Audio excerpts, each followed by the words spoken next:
when has hurt become enough? At what point has it hurt enough to you to want to change? That first thing that comes to your mind when you think about anything, whether it be drugs, gambling, alcohol, pornography, you're going to have to let it go to get to where you want to be. If you try to tell yourself you don't know what one of your vices are, you're full of shit, because all it takes is to literally think, is there something in my life that I need to be better at? You don't get a redo. That's what sobriety for me has really taught me, is like, I don't get a redo on my kids.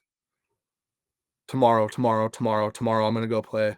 Tomorrow I won't be a piece of shit. Tomorrow I won't drink because, my kids need me to read them a book. Tomorrow, maybe tomorrow I'll go play basketball with my daughter at the park, or maybe tomorrow we can go on. It's always tomorrow, always.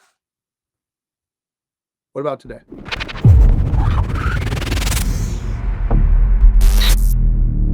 2 years sober. Yeah. So 2 years ago, I just decided I was going to take a break for a year just to prove to myself that I could.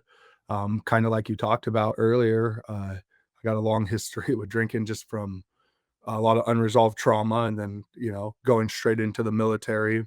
And then, at the time it was the global war on terrorism and the early days of it, so we were rocking and rolling, and just life was happening fast back then. So, I got, uh, I just needed to take a break. It'd been 15, 16 years of hitting the bottle to, keep you going through, just to keep you numb, Yeah. and looking back at it. But I just knew that I needed to have the power. So 2 years, I took a year, I proved I could do it. And then I just didn't feel like going back. I like myself better like this. I'm more efficient. Did you do 75 hard? I did. I've completed it 4 times now. 4 times.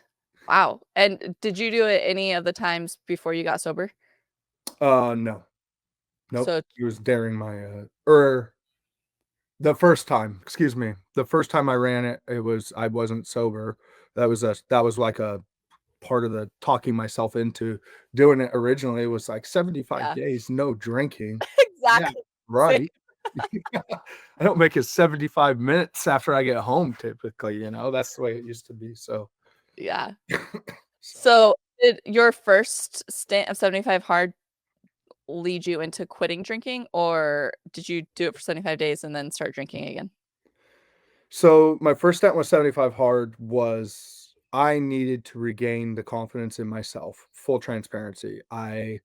One day I was going up the stairs, and I'm like 3 stairs up, and I'm just a mess. I'm wrecked. I'm huffing and puffing for air. By the time I get to the top, I can't look at myself in the mirror with any sort of respect.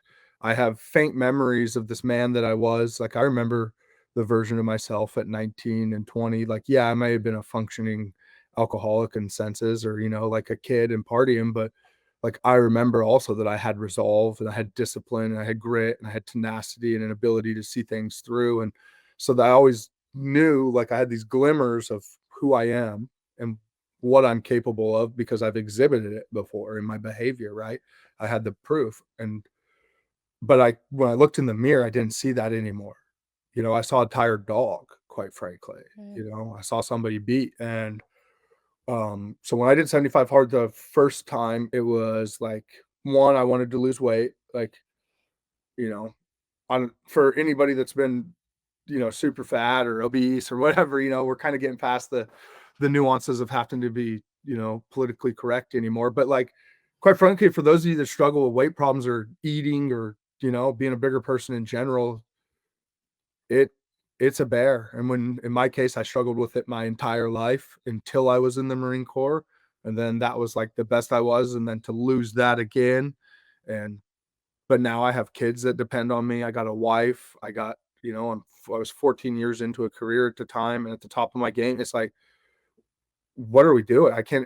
I should respect this person, and I couldn't. So that's what 75 hard taught me, is the resolve, right? And that I could be any version of myself that I wanted to be. And no, I didn't. When I did it, and I didn't drink for 105 days the first time, because I went straight into phase one.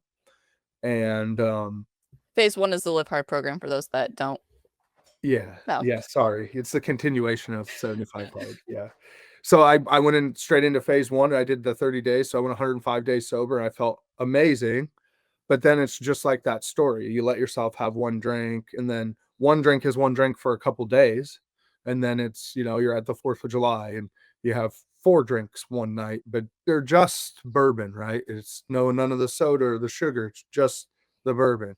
And Uh, but then next thing you know, you're back to drinking a 6-pack a night, or drinking a couple mixed drinks a night, or I mean, there's just no off switch. And that was kind of where, you know, that's where the sobriety things, I guess, to answer your question, 75 hard made me curious of what I was really capable of. I feel like a lot of people, when they think of 75 hard, they're like, "Oh, it's a weight loss program." No, no, no, it's a mental toughness challenge. Like, it literally changes, like, 2022 was probably one of the worst years of my life, and I mean, if it wasn't for 75 hard, I wouldn't be where I am today. Like, it, like, helped push. I got out of trauma therapy, it really leveled my mental power up. Yeah. I mean, I still have a lot of work to do. I mean, we all do, but, like, it changed my life. Not only did it take the drinking away, but, like, the mental side of it was absolutely amazing. Gave you back the power. Yeah. That's what it did. It flips the lights back on. Like, holy smokes. Like, how much did you mismanage your time? How much can you really do? Like, how much did you let your own confidence like affect your day to day, and how much did you let your emotions or how you feel Mm, dictate what you complete or what your yeah. actions do? Right. And still guilty, just like you, by the way, like not any better. Like, try to run 75 hard at least once a year, if not 2 or 3 times, to be honest with you, because quite frankly, right now, it's when you look at the world and the stresses and the pressure and the economy and the uncertainty, and like on the commercial side of construction, especially in the super liberal areas, quite frankly, like Portland, Oregon, like, and I'm not, for your audience, like, I'm not saying anything that people don't know. They just need to be honest with themselves and take a look at it. Like, people have spoken, their values are being misrepresented. This is all over the country. I mean, it doesn't take a rocket science to understand that where people are going to want to build and where they're going to want to live is going to be where they feel represented or where they feel at home. Excuse me. And in some of these places, like where we grew up, traditionally, there's it's a lot of people that really care about trying to do good for people, do-gooders, but not in a disrespectful sense, right? And they mean well, but quite frankly, a lot of them just aren't informed in real time. It's really easy to have an opinion from home, really easy. But when you haven't went and fought it, when you haven't seen evil at its greatest, when you haven't been, and met the bear or the lion at its teeth to beat it, to kill it, to defeat it, to truly own the demon, right? Then your opinion really, quite frankly, isn't relevant. And Mhm. that's just that's what 75 hard is going to give you. It's going to give you that component. It's going to give you that power to realize and give yourself an audit and be like, in our case, like, with alcohol, this is how I was, but my life, do I have moments that were great and I'll laugh at? And there's things, with the social aspect of it, I'm sure for you, even like there's things you miss, but I don't ever want to be a loser again. And I don't want my kids to struggle because I couldn't pull myself together I in think the, that Yeah, exactly, like, setting an example for our children, and, I can't remember what episode it is of Andy's, but he, like, flat out calls people a loser, and I'm like, "Oh my gosh, like, I don't wanna be a loser," like, and the way he describes it, like, is because you listen to Andy. I do. Yes. Yeah, and, a lot of people that don't listen to Andy Frisella, I mean, if you're easily offended, probably not the show for you, but, like, he's gonna No. just tell you straight how it is, and that's why, like, 75 hard work so hard because it makes you, like, push yourself and, like, be like, "Oh, this is why I'm a loser."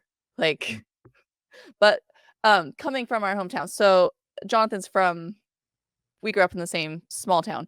Um, First one from, you know, the Halsey Brownsville area being on my show, thank you.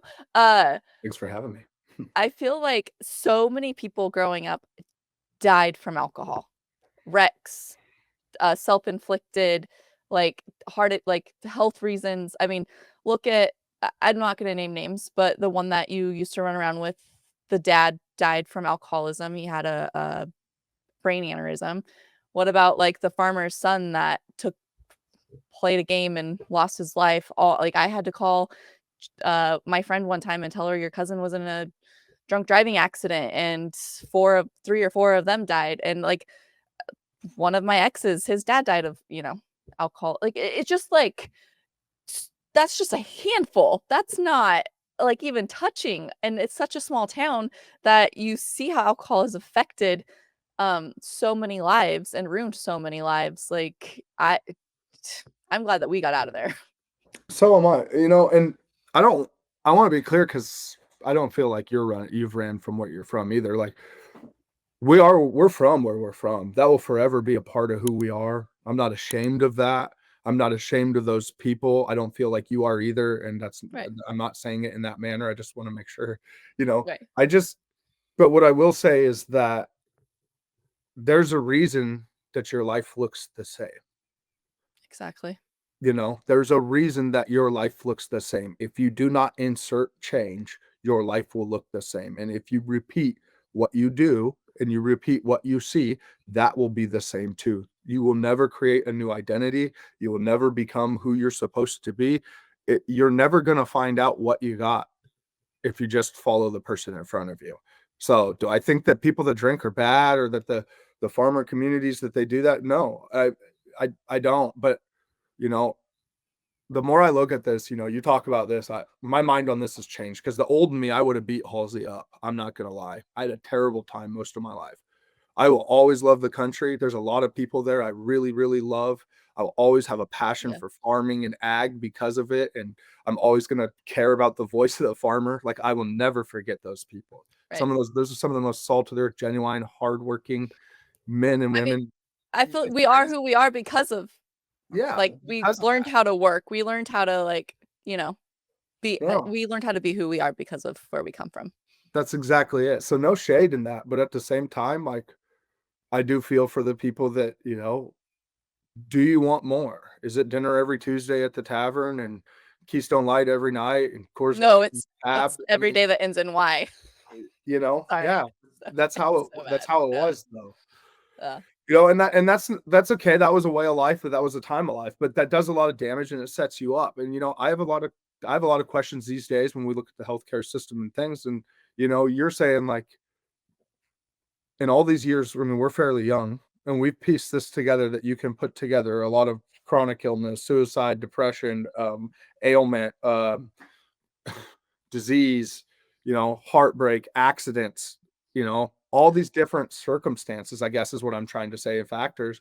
And they all come from the same poison, quite frankly. Yeah. And they're all Oh, byproducts of the same poison.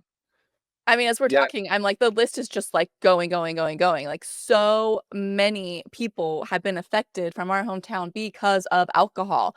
And I just like, I mean, I won't name drop, but like, oh my gosh, like, yeah, how do you not see what it's doing to a small community? Yeah. Like, and that's just a small community. It's doing that to the whole entire like world. Because quite frankly, this is, it's been made appropriate. That's that's why. It's been made appropriate, and that's not even to blame the people that do it. It's, we could get back to why if we can put this together and go 1 plus 1 is 2, why hasn't the healthcare system? Right. I mean, why can you go to a grocery store or a 7-Eleven and buy, you know, 18 pack of Budweiser for less than I can get, a family dinner anymore? Exactly. I And mean, why like, were and liquor why is it stores allowed? right? And why were liquor stores essential and gyms weren't? Sure. Yeah. I mean, yes, exactly. It's another thing, but it's still fallacies. But I also believe that because it keeps you controlled. Yeah.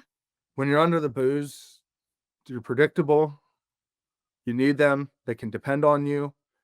I mean, like once I don't know. This is where it gets tricky, right? Because the longer that I've been sober, I guess is where this opinion comes from. The longer that I haven't drank, the more I watch other people around me that still do. I don't Mhm. I don't not participate or not be around people if they still drink. My wife drinks, like it's not that, but I do see it now. And there's things that I see, and I think it traps people in their own mind. No. Well, and people try to control alcohol, but they have there's no way that you can control alcohol. It's always just going to control you. Yeah. I mean, it runs the show. It ran the show for me for a lot of years, you know? And so, Yeah. but now I have that power. But, you know, then it leads into, you know, addiction in general, right? So I've always had an addictive personality. I could get addicted to riding dirt bikes. I could get addicted to fishing. I could, you know, it could be shoes. Pick a day, you know, pick a flavor. It's just my personality. So you gotta learn to evaluate these strengths and sometimes weaknesses in yourself also, so that, you know, you can put this together in a way that works for everybody, you know, and quite frankly, so you can represent yourself the best. That's the biggest part I don't understand, Megan. You know, you want to talk about where we come from and all this heartache is, you know, when has hurt become enough? At what point has it hurt enough to you to want to change? And I don't think that when I say that, I can actually honestly say I could say that without any sort of judgment towards anybody going through it, towards anybody drinking, towards any. I can for real say that because I don't have a judgment about it. But at the same time, I can look at it and I can genuinely ask, when when is it going to hurt enough? Some people say that like pain will help you get sober, but I don't believe that's true because so many people suffer in their own pain emotionally, physically, and yet won't put the bottle down But why is that? because they're controlled by it. You know, yeah, you could say that, but I think that there's more to it than that, though. So when we're talking, I don't necessarily disagree with you, but like when we're talking about the idea of pain is also a retention. Right. So I think maybe the way to look at it is sometimes when people are drinking, it's not that they're not going to break pain, but that they're looking to that they retain the memory of numbness with booze. So it becomes an associated habit. It's not so much that it's the drinking, it's the lightheartedness and it's the Mhm. free, it's the, you know what I'm saying? Like there's just, I think that it's everything that comes with the association of drinking, right? Like, Yes, the habit and conditioning, the instant yeah, escape, the fear of feeling, like the fear of yeah, feeling sucks. Don't get me wrong. Um, I I'm assuming you've had to, like, relive all those feelings of, like, your mom passing and, your traumatic experiences. They're not necessarily easy to get through, but, like, it's doable if you do the work. yeah, yeah. Dues paid. Dues paid. Yeah. So I mean, like with that though, so you know, you had asked about my mom, and you know, I think this is a really important thing. And quite frankly, I want to share this just because of the people that you talk to, and it's that, and the people that listen to this, and it's just that you got to know at the end of the day what you're worth, you know, and you got to value yourself. And quite frankly, for a long time, a lot of us have let other people or these cell phones or this imaginary world define what our idea of what we should look like is, rather than tap into just figuring out what we are, who we are, what we're good at, not being afraid to fail, to try, you know. Um, when we get into the, you know, you talked about my story with my mom. My mom died. I was 18 years old. I was going to college to finish high school because quite frankly, I was starting to get to the point where I could visualize like hurting kids physically because I was sick of the jokes. I wasn't funny to me anymore. I was already uninterested in school. I was never a scholar student. I was an excellent football player.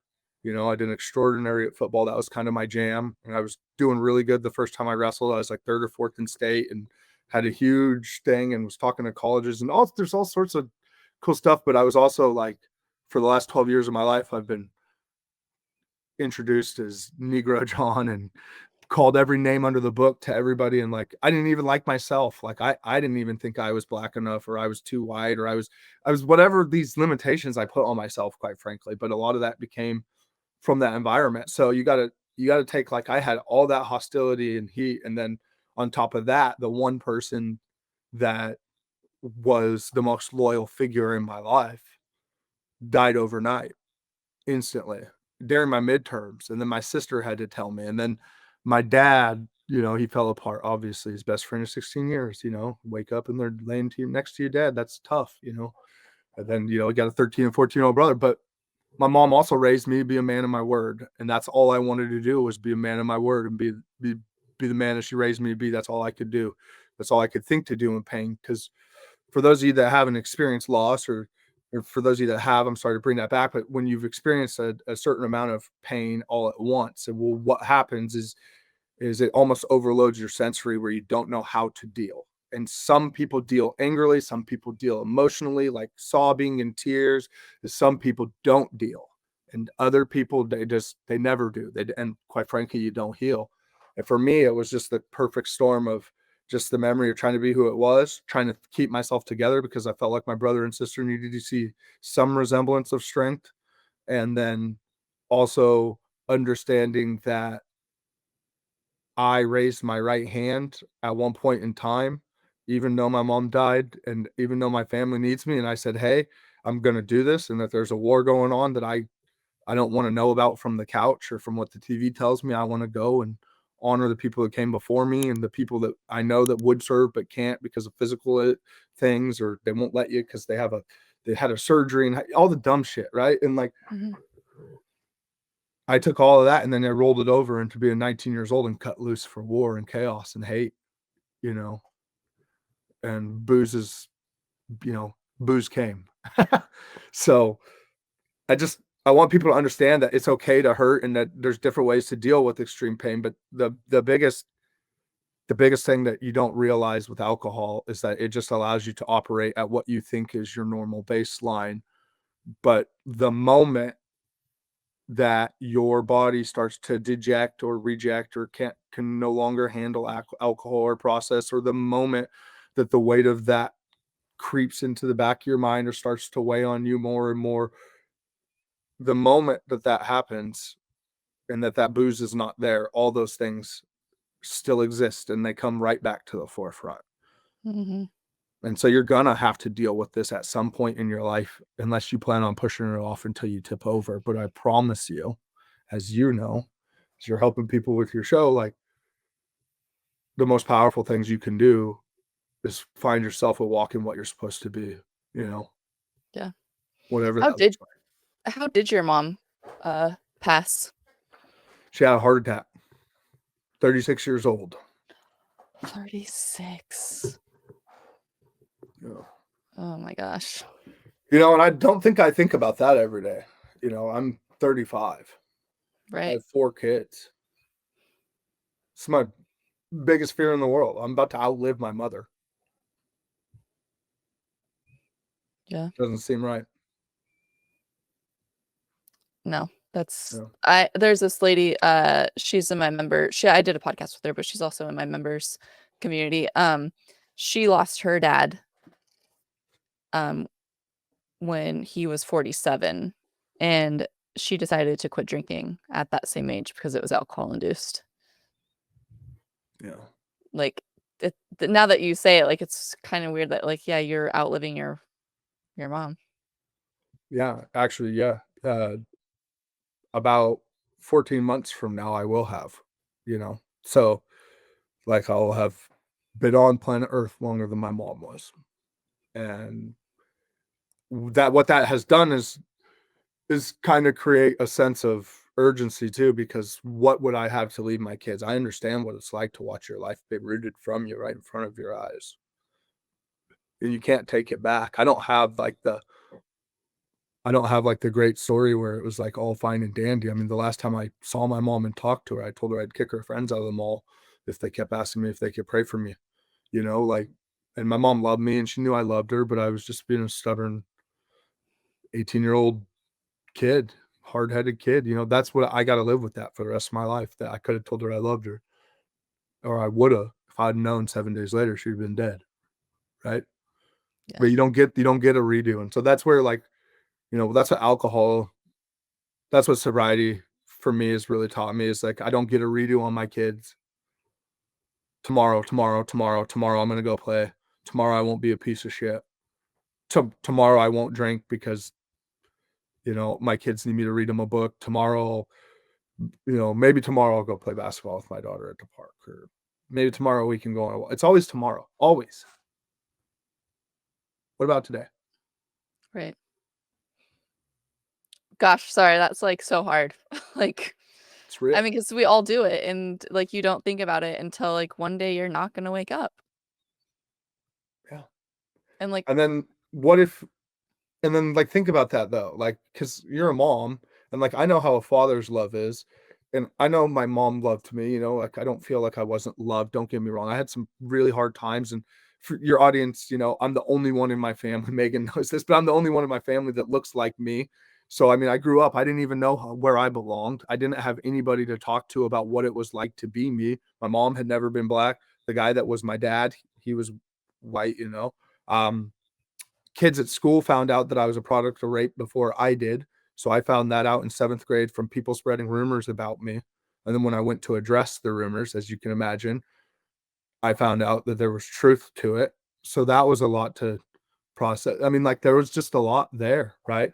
But at the end of the day, I know that as hard as it is to be a parent and as much struggle as there is in the world, I know that there's nothing I wouldn't do to set them up to be successful, to be contributing, and to be good, just loving people and hyper successful that can go out and build and achieve and create and provide for their friends around them and their family and their communities. There's nothing I wouldn't do to try to teach them that there's more. There's no reason they're not flying to Vegas on a private jet for lunch either to have a meeting. There's no reason if that's what they want, right? right, But I got to address me first, you know? Because how am I ever going to tell them to believe any of that shit that I just said if I can't walk it? right. Wow. It's so true. I, like, I look at my children, I'm like, I pray every night that, like, they're safe and healthy, and because, like, I feel like they were placed on this planet, in this world, to help people. And I mean, I didn't know that I was placed on this planet to help people until I quit drinking. Like, I was like, "Oh, little Megan, like, all the shit that I have been through my whole entire life, and now here I am." Like, everybody has a calling, Yeah. and you were placed in your mom's life and your dad's life through a traumatic experience for your biological mom, but at the same time, like, she raised you to be the man Yeah. that you are today. Yeah. I mean, I credit most of it to her and my grandparents. I learned work ethic from Dwayne. Dwayne, my stepdad, he was incredible. He was my dad. It's all I ever knew. I mean, he didn't do a lot right, right? But there's no guide to this as we learn as we become parents. And Can't I read a don't book think and that, become a yeah, parent. and I don't think that I know I don't want to be like, I don't feel like he didn't love me. I don't think he knew how to love me.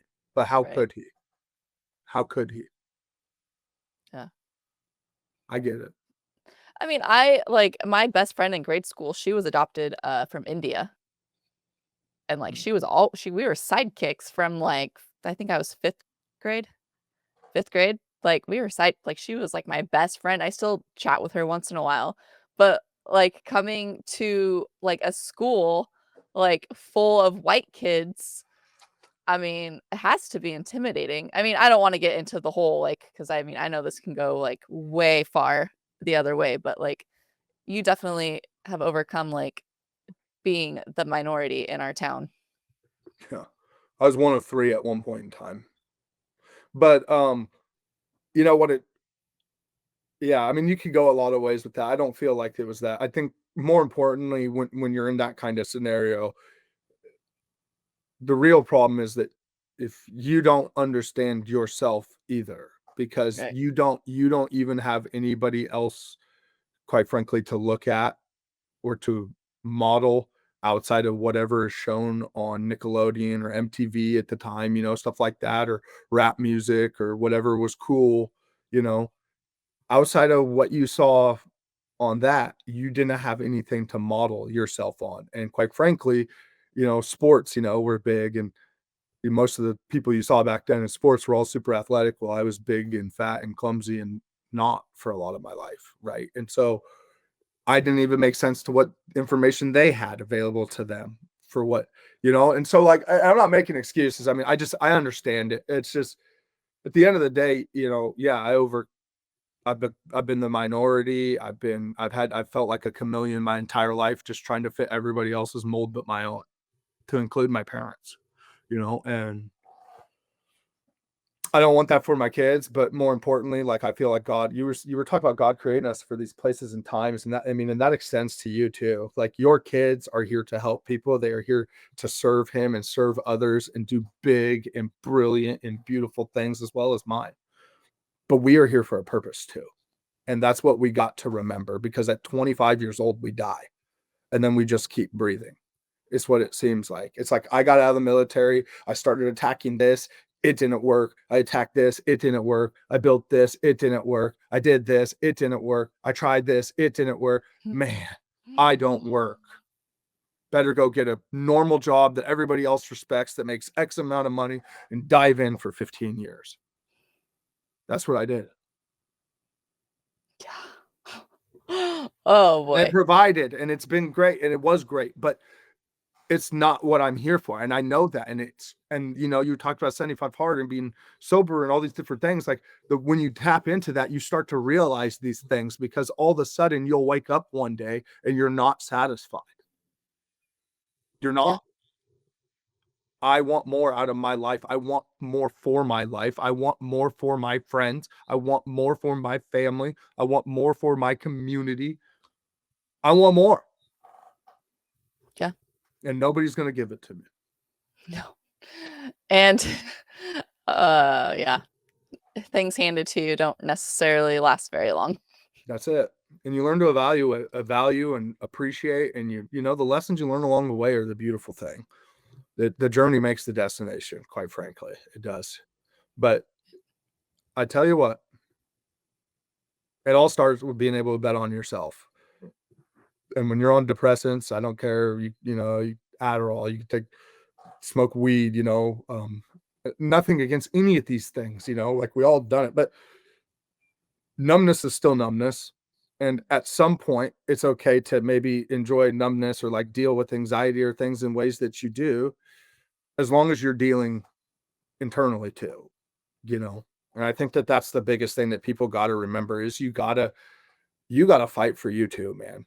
You gotta fight for you too, because we fight for all this shit around us. You fight every day that you go and you hit go for that clock. You clock in on the clock for somebody else's dream 40, 60, 80 hours a week. You're literally hitting go for somebody else. Why can't you do that for you? And I don't mean just in a career. I mean, like, with your life. Why can't you just hit go for you for one day? Right. I want to live. All my friends, a lot of my, not all, that's the wrong place. A lot of my friends, they're killing themselves. And I don't say that like in a lighthearted way. I mean that like in my brothers, my community, left to right, you're seeing it all over. That's not the answer. Booze didn't help them either. I want to live. I want to help other people decide to live. And so if that means doing the scary thing and taking a shot, or doing the unpopular thing and taking a shot at life without booze, so that I could get my mind right, let's go. Yeah, I don't think people realize, and like, the statistic is what, only 49% of us are aware of how bad alcohol actually is for us. Yeah. I got a DUI a couple years ago, right? Oh, I wanted to ask about that. Yeah, yeah, yeah. The one time I got one for the typical story, I got one for all the times I didn't. Right. You know what I mean? Essentially, I didn't even drive. I rode with somebody. I did all the responsible things. Uh, that somebody drank too much at the bar and put me in danger. I got in the car. 2 minutes later, I got pulled over and I got a DUI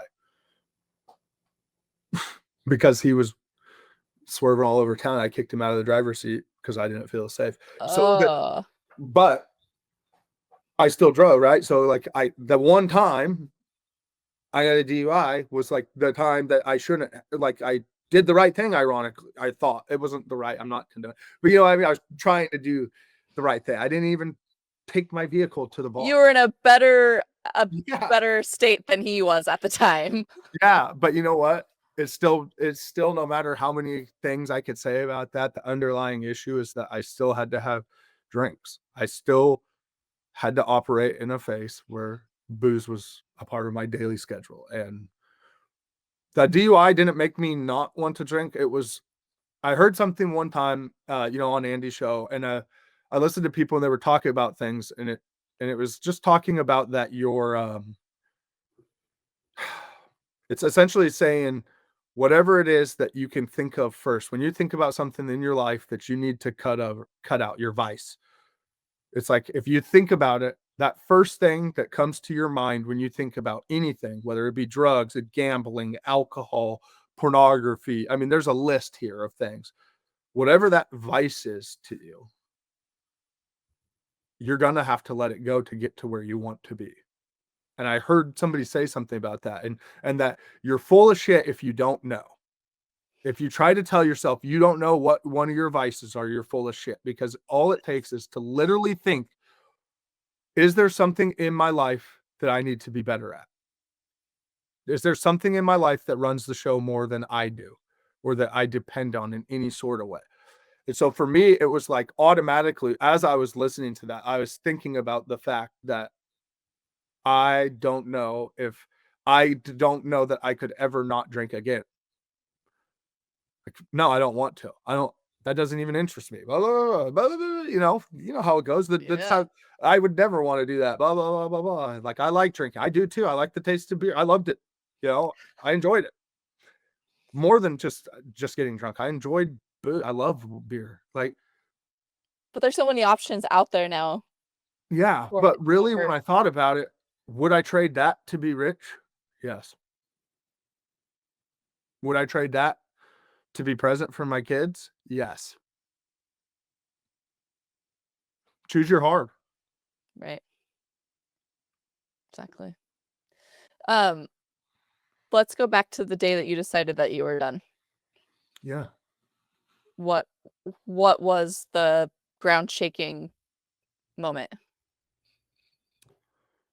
It was just that I needed to know I could do it. Honest to God. I had done 75 hard multiple times at this point, like back like what we were talking about, and completed it, with no booze and all that. But yet, the minute that I started drinking again, I go right back to where I am. And for some reason, that whole idea of the last 1,000 days are a representation of where you are today hit me like a square brick in the head. Andy does that a lot. No. But it's like, holy smokes, you're right. Because I've been tomorrow for 10 years. Yeah. And I didn't want to live like that no more. And so I had to try. And that's, to people that want to don't try, go and do 75 hard, commit to it. Don't, no matter what. I don't care if you got to set 7 alarms on your phone. I'm doing it right now quietly for me. This is the most public I've shared it, right? Outside of a friends group, because I know I need it, right? And I have completed 75 hard 4 times. And the first time I didn't fail it at all. I went straight through it. And no, like I did the program. Didn't do it John's version. I did it. But I could tell you that I had to restart 75 hard this year so far 4 times Huh. because of a picture, or because I'm not on the silly things. I'm not on my phone as much, so I don't open the app. And yes, I live like this, right? So I drink the gallon of water. I'm reading the 10 pages. I'm eating a specific. This is what I do. I don't drink. I'm working out twice a day, one outside. But the picture. But you know what it is that Mhm. little tiny discipline is that same string in all the rest of my life that's pulling out. And that's It's the why I just littlest got to keep restarting, right? yeah, like, I mean, obviously, I am not good at, like, repeating what people say, but, like, the purpose of the picture is definitely, like, yeah, the discipline. Like, yeah, it's the stupidest, smallest thing, like, but it fails you. Every day.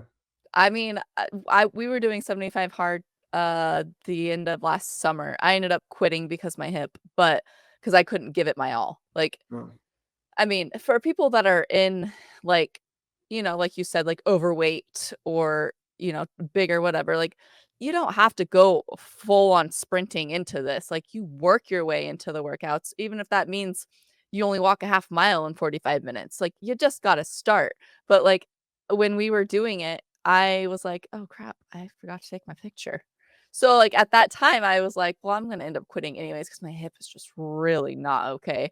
And so I was like, "Well, I already failed anyways 'cause the picture," but, like, it's so stupid because, like, if I didn't miss that picture, I probably would have maybe pushed through my pain, but, like What you did is you allowed doubt.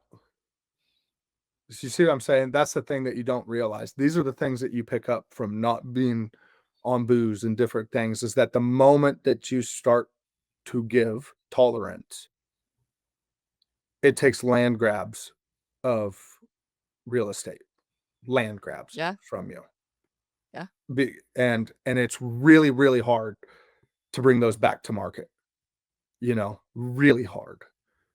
Like you still do real estate, don't you? Isn't that Yeah. yeah. So not in a corny way, but to me, it's like making a broker in a deal to do a development, and then realizing that you have all the money and tools to do and resources to do the development, but no ability to see it through. Right. And so I bit off more than I can chew by my commitments and the things that I'm doing in my life already. And now I have to try to go back to you and say, hey, do you think we could flip this property? Even though it didn't, and it's going to be very hard to take it back to market. So what I want people to understand about that is, like, when you commit to these plans, every time you let yourself down, every time you tell yourself I'm going to do this and you don't, you damage yourself. You take away from that product. Not to say that you can't restore it or fix it or build it back even better or stronger, but the amount of workload that comes with that is difficult, you know? So that's where this whole start today thing comes from. No more tomorrow, because you got to, like, when you lose yourself, man, that's the hardest dogfight that you're going to go through, especially if you're in the role where you're a parent, you're a leader, you're in some sort of position of authority or influence. Like, the workload doesn't get easier, you know, it doesn't. You just got to adapt and you got to become stronger. And the only way you're going to get stronger is to test yourself. Exactly. So what was in your toolbox when you first quit besides 75 hard? That, and the picture, honest to God,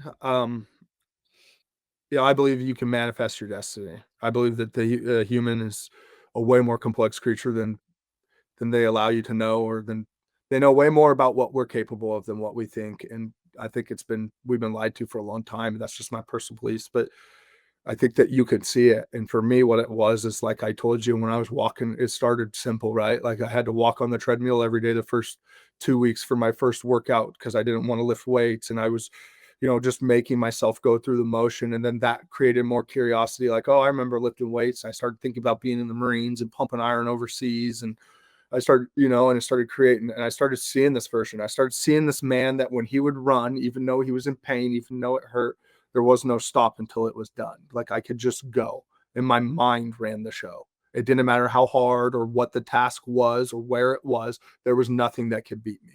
Nothing. Right. And that was my mentality. And that's what I ate. That's how I worked. That's what you breathe. And that's what I saw. That's how I felt. Right. Like, I might be a goofball and I might be partying and doing some kind of heinous shit, but at the same time, like, I run the show. If it's time to go, like, my boys can count on me, right? Like, I Right. won't be last. And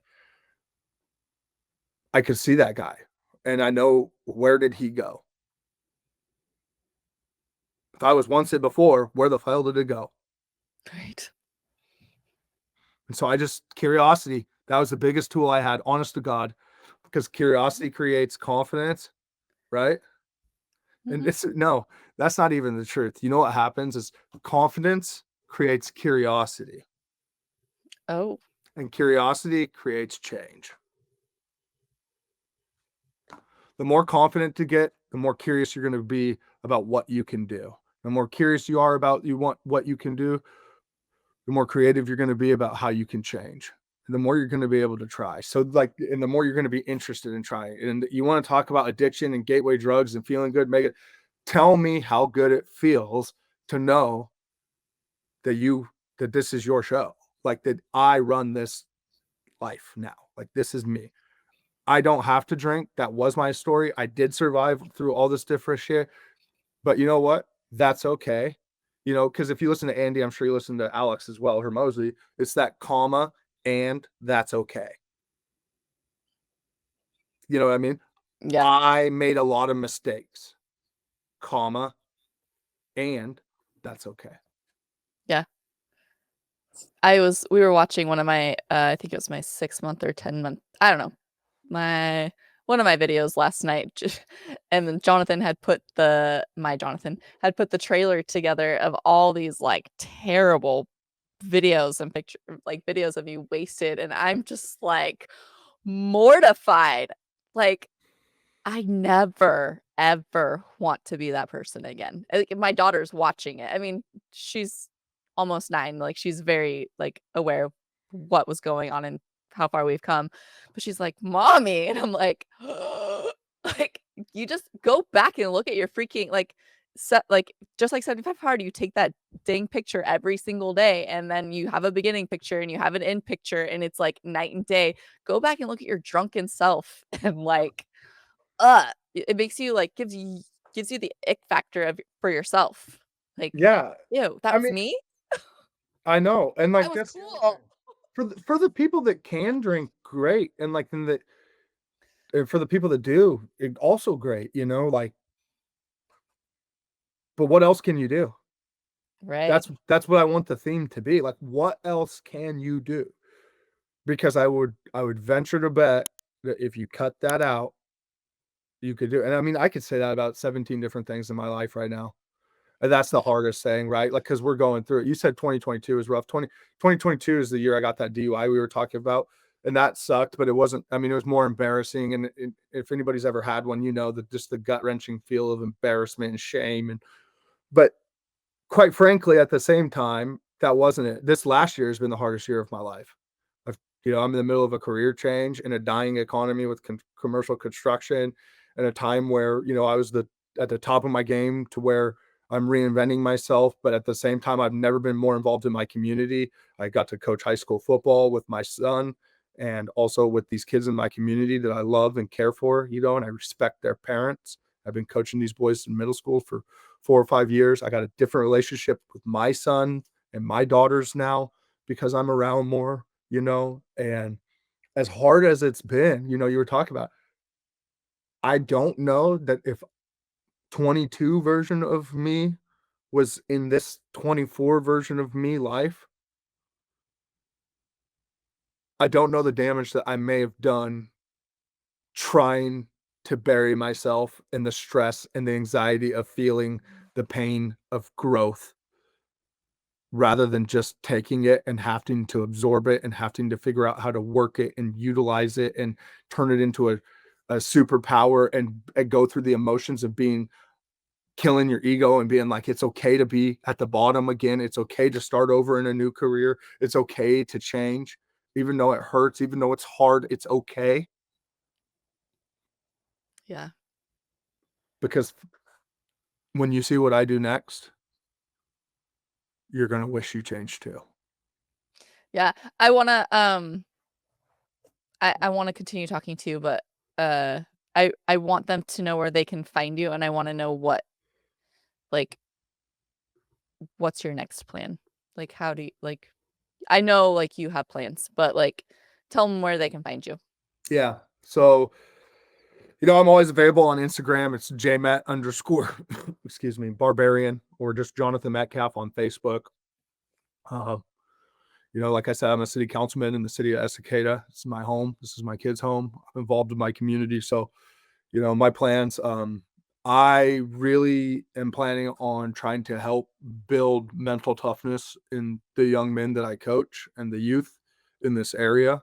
I want to, you know, look at ways to maybe come up with a strengthen mental toughness protocol for youth athletics out this way and just start you know, not necessarily from a personal trainer aspect, but more of a mentor and somebody that's going to do the work with you. But I want to create barbarians. I want to create savages to go out there and achieve and that dream and build and create and take care of the people and, You know, I want to breathe life into dreaming and passion again, and teach these kids to be passionately relentless in their pursuit. That's my plan with that. And then, um, honestly, I mean, I'm just going to say it bold and I'm going to say it loud. I want to return Oregon to its roots of forestry and logging and agricultural and farming and all the things going on with that. And I am very actively spearheading something to do that right now. So it's pretty big. I Good. can't really talk about it a bunch, but if we're able to do this, then we're going to heal.